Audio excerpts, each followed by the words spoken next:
According to the FBI, senior citizens in the U.S. suffer more than $3 billion in losses each year to fraudsters. And Schoolsfirst Federal Credit Union wants to help protect older adults from common scams with a few useful tips to know. It's Financial Wellness Wednesday, and Fruit Ridge branch manager Tammura Beaver is here to share advice on how we can avoid scams that target senior citizens. Hi, Tammura. Hi, Desiree. It's great to be here. I know. We're excited to have you in person. Thank you. It's such an important topic that we're talking about. Tammura, why do people target senior citizens? You know, that's a really great question. And while seniors aren't the only ones being targeted, they certainly are a great target because scammers, they prey on the trustfulness, their kindness, and essentially the assets that they have gained, you know, throughout their lifetime. So it's really important that you stay, you know, kind of vigilant, you stay educated, you learn about these scams so that you can protect yourself and your family members. Yeah, so what are some of the common scams we need to be aware of?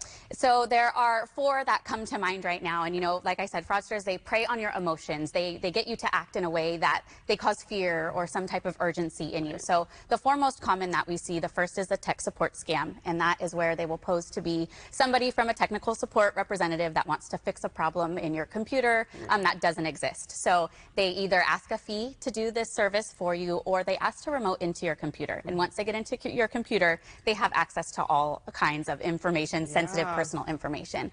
The second one that we see is the romance scam or the sweetheart scam. And this one breaks my heart because it's preying on our natural human need for companionship. So they pose as a romantic partner, typically through a dating website or online through social media. And they establish a relationship. And once that relationship is established, they start asking for things. They start asking for money, for travel, things, you know, to come see you, let's say, or emergencies that pop up.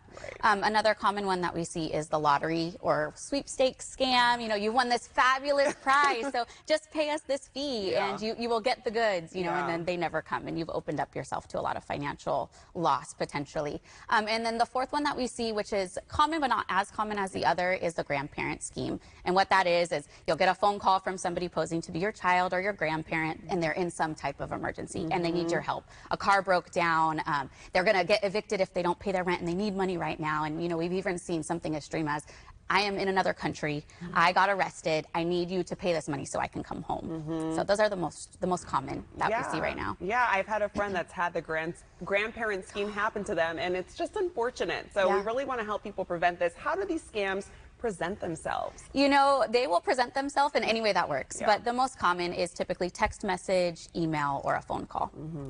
And what are some tips to avoid fraud schemes in the first place? Okay, so the first thing you want to do is never share your personal information over a text message, an email, or in a phone call that you didn't initiate. So that's number 1.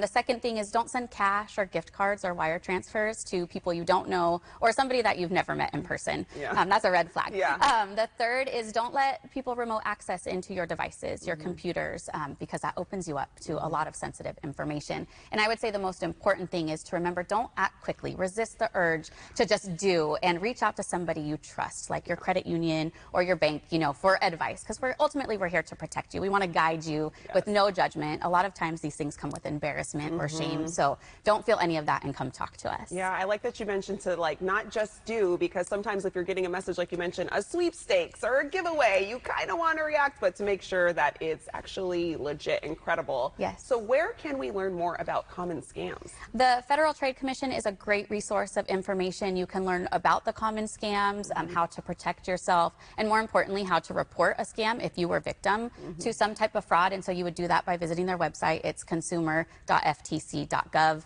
and it's just a plethora of information. Yeah, and you mentioned, and I want to highlight that again, but why is it important to go to your bank like Schoolsfirst Federal Credit Union? You mentioned sometimes with these scams there's shame, even though there shouldn't be. So why is it important to either way still go to Schoolsfirst Federal Credit Union? Come talk to us. Really, we're here to support and help give you advice and send you on a path to where we can either stop something like this from happening or potentially in some cases help get your finances back. Tammura from Schoolsfirst, always a pleasure having you on. Thank you so much. Yeah, and for more financial advice, visit schoolsfirstfcu.org.